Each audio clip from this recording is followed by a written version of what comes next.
Hi everyone, welcome to कैमटेकी। मेरा नाम है निशा और इस चैनल पर हम पर्टिकुलरली क्या करते हैं, पीजीटी केमिस्ट्री की प्रिपरेशन करते हैं किसी भी एग्जाम से related all over the India. ठीक है, तो उसी सीरीज़ में आज क्लास से पहले मैं डिस्कस करना चाह रही थी कि आप अगर एनसीईआरटी पढ़ते हैं खुद से तो उसको कैसे इफेक्टिवली पढ़ना है, आपका कम टाइम में ज़्यादा आउटपुट कैसे निकालना है वहाँ से, ये डिस्कस करना है। क्योंकि मेरे अकॉर्डिंग EMRS का पेपर जो है आपका वो बहुत जल्द होने वाला है, तो उसको सिलेबस कवर स्पीड अप कैसे होगा ये सब डिस्कस करेंगे। ठीक है, बहुत सिंपल छोटी सी वीडियो होगी और ये सब तो सबने बता ही दिया होगा, पहले भी आपने कभी सर्च किया होगा तो पता होगा कि ये एक एक लाइन पढ़ो, एनसीईआरटी की नोट्स बनाओ, अच्छे से रिपीट करो, रिवाइज करो, ये सब मैं नहीं बताने वाली, तुम्हें पता होती है। लेकिन यहाँ पे क्या है, हम अगर पीजीटी की बात करें, किसी भी पीजीटी का एग्जाम देते हैं तो मोस्ट ऑफ द स्टूडेंट्स क्या होते हैं, उन्होंने कभी ना कभी नेट की, गेट की, IIT जैम की तैयारी की होती है। ठीक है, तो पहली गलती क्या करेंगे वो कि अपने नेट या गेट वाले नोट्स में से ही कुछ कुछ टॉपिक्स को उठाना शुरू कर देते हैं कि चलो केमिकल बॉन्डिंग वहाँ पे पढ़ाई थी वो ले लेते हैं, थर्मोडायनेमिक्स वहाँ वाले ले लेंगे, काइनेटिक्स वहाँ के नोट्स यूज़ कर लेंगे। लेकिन वो नहीं करना है, आपने नहीं करना है। और ऑर्गेनिक GOC हाँ आप यूज़ कर सकते हो ऑब्वियसली, लेकिन अगर ऑर्गेनिक का basic mechanism, intermediate, carbon, nitrate इतना डीप में नहीं पढ़ना होता जितना आपने यहाँ पे पढ़ा होगा। ठीक है, तो नेट और गेट के नोट्स जो हैं आपको कुछ कुछ जो बिल्कुल बेसिक होंगे वो आपको वैसे भी पता होगा, तो इनको रेफर नहीं करना है मेरे अकॉर्डिंग, क्योंकि इनका लेवल क्या होता है, हाई होता है, काफ़ी हाई लेवल का आप पढ़ लेते हो। अभी अगर मैं थर्मोडायनेमिक्स की बात करूँ तो वहाँ पे जूल एक्सपेरिमेंट, गिब्स एनर्जी बहुत नेक्स्ट लेवल तक जाते हैं। वहाँ पे पूरा मैजिक स्क्वायर बना के हर एक derivation, second equation of thermodynamics सब पढ़ते हैं। लेकिन हमें पीजीटी में इन सब की ज़रूरत नहीं है। पीजीटी में उसका मान लो 10% भी अगर कर लोगे वहाँ का जो थर्मोडायनेमिक्स है तो भी काम चल जाएगा आपका। अब गलती क्या होती है, उस लेवल को पढ़ते पढ़ते हम छोटे लेवल के जो क्वेश्चंस होते हैं उनको कैसे सोल्व करना है वो भूल जाते हैं, और जब अगर डायरेक्ट एग्जाम में जाएंगे तो हमारे सामने आते हैं तो उसको प्रोसेस करने में टाइम लगता है। मानो ये बात, बहुत टाइम लगता है तुम्हें छोटी सी चीज़ को देखने के लिए, अगर तुम उससे फेमिलियर नहीं हो रिसेंट टाइप में। ठीक है, तो तुम्हें ये नहीं करना है, नेट और गेट के नोट्स या फिर उनके क्वेश्चन, उस लेवल के क्वेश्चन प्रैक्टिस बिल्कुल नहीं करने हैं। ठीक है, इसके लिए बिल्कुल स्टार्टिंग से आपने एनसीईआरटी पढ़ने हैं या फिर पीजीटी लेवल की कोई भी बुक आप रेफर करो। एनसीईआरटी वैसे भी बेस्ट है, कोई भी बुक रेफर कर रहे हो, MCQ जहाँ से कर रहे हो उसको करना है प्रॉपर शुरू से। ठीक है, दूसरा है कि अगर आपके पास टाइम बहुत ज़्यादा है तो बना लो अच्छे अच्छे रंग बिरंगे नोट्स, स्टिकी नोट्स बनाओ, ग्राफ्स ड्रॉ करो सारे के सारे।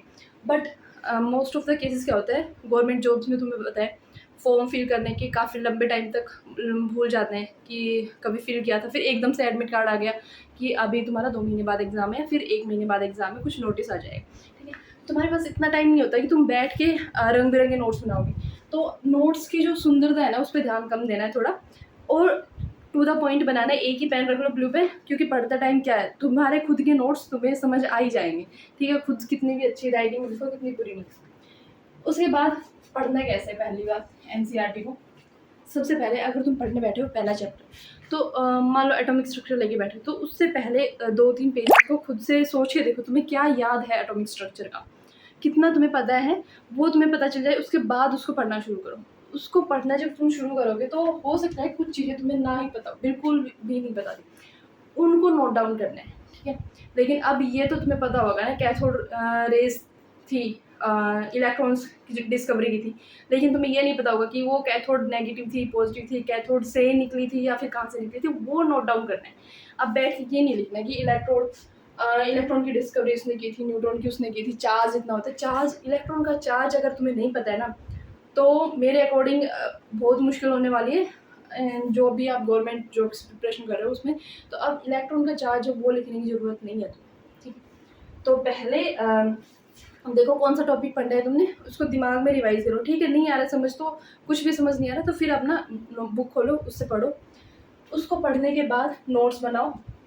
नोट्स में फैक्ट्स ज़्यादा होने चाहिए तुम्हें, जो फैक्ट्स क्या होता है ना, हम भूल जाते हैं, फॉर्मूलाज भूल जाते हैं, बहुत सीधी सी बात है। अगर तुम काफ़ी टाइम से नहीं पढ़ रहे हो उन चीज़ों को तो भूल सकते हो। फैक्ट्स लिखो, फॉर्मूलाज लिखो। एनसीईआरटी के जो ग्राफ्स होते हैं ना वो बहुत इंपॉर्टेंट होते हैं, वहाँ से क्वेश्चन बहुत पूछे जाते हैं। तो इन ग्राफ से अपना कॉन्क्लूजन निकालो।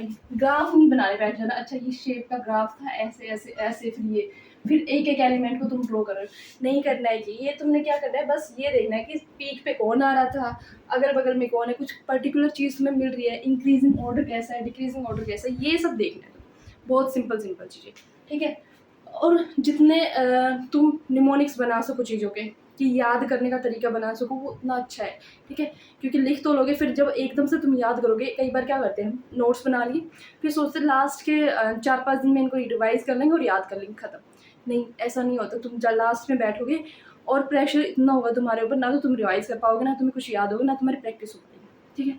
तो करना क्या है, ये सब तुमने नोट्स बना लिए, फॉर्मूला टेबल देख लिया, इसके जस्ट बाद कोई भी चैप्टर किया है, चाहे तुम्हारे चैप्टर्स कम हो जाए, बट उस चैप्टर को रिवाइज करने के बाद, नोट्स बनाने के बाद उसके क्वेश्चंस करने हैं। क्या करना है, ऐसे नोट्स बनाए, उसके पीछे ही क्वेश्चन सोल्व करना शुरू कर दो, ठीक है। और उनके इम्पोर्टेंट क्वेश्चंस में से कुछ चीज़ें ऐसी निकल आती हैं जो तुम्हारे बाद में काम आएंगी। अभी मैं अपने नोट्स तुम्हें बताती हूँ मैंने कैसे बनाए थे। ये देखो, ये है मेरा some basic concept of chemistry का जो नोट्स था वो है, ठीक है। दिख रहा होगा, मैंने इतने बुरे तरीके से बनाया था इनको। ये देखो, ये मैंने इनको बस ऐसे ही लिख दिया यहाँ पे, जैसे सेंटिमिली जो भी था। मेरे को जो इम्पोर्टेंट चीज़ लगी वो ये लगी, यहाँ पे जो लिखे हुए ना वो की है मैंने, बस इनकी यूनिट्स क्योंकि मेरे को ध्यान रखनी थी। और ये सब के की वैल्यू क्या है, और ये इम्पोर्टेंट है क्योंकि मुझे पता था कि आगे आने वाले जितने भी चैप्टर्स हैं सब में काम आएगा। ये कन्वर्जन्स लिखे हैं मैंने। अब मैंने बैठ के ये नहीं लिखा law of conservation of mass था, बट ये नहीं लिखा कि अब मैं इसका एग्जांपल लिख रही हूँ, डेफिनेशन लिख रही हूँ और फिर एक एग्जांपल करके दिखाएं। पता है सबको, बहुत कॉमन सी चीज़ है। लॉ ऑफ मल्टीपल प्रोपोर्शन में मैंने कितना छोटा सा नोट्स बनाया है इसका, कि इसको एक बार पढ़ूंगी समझ आ गया, पूरा रिवाइज हो जाएगा, ठीक है। एडिशन से पूरा मैंने सिग्निफिकेंट फिगर्स इतने से मैंने निपटा दिया इसको, ठीक है। ये थे गै-लुसाक लॉ, इतना सा पूरा ख़त्म। अब यहाँ पे इतने पे मेरे नोट्स ख़त्म हो गए, लेकिन मैंने यहीं से क्या किया, इसी के साथ साथ जो मैंने एनसीईआरटी फिंगर टिप्स बताई है वहाँ से, और नीट के जो बुक आपको दी है मैंने, वहाँ से मैंने क्वेश्चन प्रैक्टिस शुरू कर दी है, ठीक है। ऐसे प्रैक्टिस करती गई।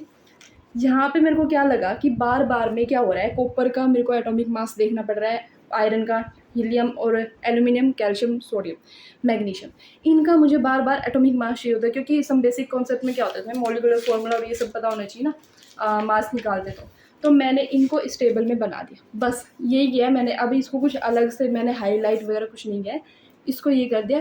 जब मैं रिवाइज़ करूँगी तो मुझे पता चल जाएगा कि मेरे को ये याद करना, तो ये हेल्प किया है मेरे को एग्ज़ाम में।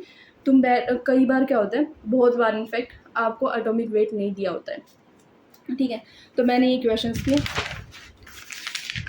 अब अगर मैं ये देखो, फिर मेरे को पीपीएम का, मास परसेंटेज का लगा कि मुझे लिख लेना चाहिए, कन्फ्यूजन हो जाती है कई बार मेरे को। CuSO4 का जो मास होता है वो बहुत बार पूछते हैं, ऑक्सैलिक एसिड का इक्विवेलेंट वेट बहुत बार काम आता है, तो मैंने ये लिख दिया यहाँ पे। पीपीएम को ग्राम्स में कन्वर्ट करने के लिए एक क्वेश्चन आया था, तो मुझे लगा ये इंपॉर्टेंट है, तो मैंने इसको ऐसे ही यहाँ पे लिख दिया, ठीक है। कोई बहुत फैंसी नोट्स नहीं बनाए। अब इनको जब मैंने रिवाइज़ किया था तो ये साथ के साथ रिवाइज़ हो गए मुझे, और क्वेश्चंस को दोबारा रिवाइज़ करने की ज़रूरत मुझे नहीं पड़ी, क्योंकि इंपॉर्टेंट चीज़ थी वो मैंने हाईलाइट पहले ही कर रखी है और वो हो गई थी यहाँ पे। एक ये इक्वेशन नहीं आई थी मेरे पास, ये स्ट्रक्चर आया था जब मैं क्वेश्चन सोल्व कर रही थी, तभी क्या हुआ मेरे को ये स्ट्रक्चर ऐसा था कि P4O10 था शायद, इसकी रिएक्शन करवाई थी कैल्शियम ऑक्साइड के साथ, और मुझे नहीं पता था, तो ये रिएक्शन मैंने लिख दी यहाँ पे, नहीं जो इंपॉर्टेंट चीज़ है, ठीक है। तो अब मैं जब रिवाइज़ करूँगी तो एक बार इसको भी देख लूँगी, दोबारा से मुझे वो 100 क्वेश्चंस में जाके इंपॉर्टेंट मार्क्स करके उनको सोल्व करने की ज़रूरत नहीं पड़ी, ठीक है। यही लाइमस्टोन, लाइम, स्लेट लाइम, इन तीनों में डिफरेंस भी मैंने यही लिख दिया, क्योंकि एक क्वेश्चन में मेरे को इन दोनों में कन्फ्यूजन हो रही थी, तो मैंने इसको यही लिख दिया पूरा का पूरा। अब कभी भी मुझे रिवाइज़ करूँगी तो एक बार फिर से मुझे रिवाइज़ हो जाएगा, मुझे कन्फ्यूजन नहीं होगी इसमें, ठीक है। ग्राम एटम और ग्राम मोलिक्यूल क्या होता है, मोलर मास, एवोग्राम क्या होता है, molar mass is equal to 2 × vapour density. ये फॉर्मूला वहाँ पे लिखना भूल गई थी, तो मैंने यहाँ पे लिख दिया जो न्यूमेरिकल्स के, ठीक है। तो ऐसे मैंने पूरा न्यूमेरिकल्स प्रैक्टिस किया साथ के साथ, बस खत्म मेरा पहला चैप्टर। अब मैंने रिवाइज़ किया तो बस इन जो मैंने ब्लैक पेन से लिखा है उसको रिवाइज़ कर लिया, मेरा काम हो गया। इसी तरह स्ट्रक्चर ऑफ एटम जब मैंने लिखा था, तो ये जब मैंने न्यूमेरिकल करी, बस मेरे नोट्स यही है एक पेज में। जब मैंने रिवाइज़ किया था तो 1 वोट को मेरे को पावर में या फिर जूल यूनिट कन्वर्जन में दिक्कत आ रही थी, तो मैंने गूगल किया और फिर मैंने इसको यहीं पे सॉल्व करके यहाँ पे लिख दिया, मार्क कर दिया कि मेरे को ये देखना है दोबारा जाके, ठीक है। तो ये वाली चीज़ बहुत इंपॉर्टेंट है। इसी तरह से h/2π मेरे को बहुत बार कैलकुलेट करना पड़ रहा था हर एक बार।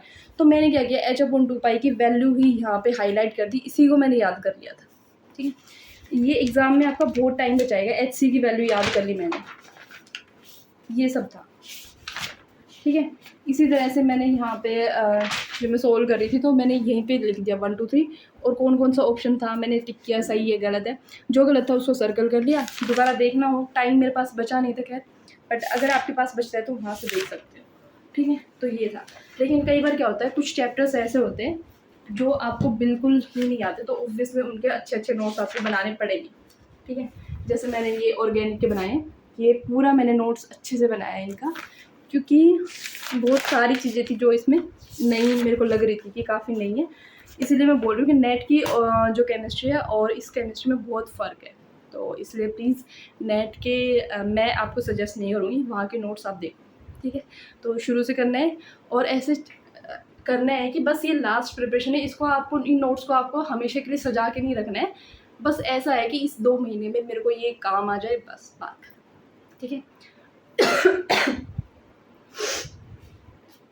और हाँ, हर एक चैप्टर के बाद थोड़ा सा स्पेस छोड़ देना, ताकि कुछ भी अगर आपको नया मिलता है तो वहाँ पे आप ऐड ऑन कर सको। कुछ इंपॉर्टेंट क्वेश्चन मिल गए या फिर कुछ इंपॉर्टेंट फॉर्मूला ट्रिक टिप कुछ भी मिल गया तो उसको आप वहाँ पे लिख दो, रिवीजन के टाइम पे काम आ जाएगा। ठीक है, और आज की वीडियो में इतना ही है। अगर इससे थोड़ी सी भी आपकी हेल्प हुई है तो प्लीज़ चैनल को लाइक कर देना, शेयर कर देना, सब्सक्राइब कर देना। ठीक है।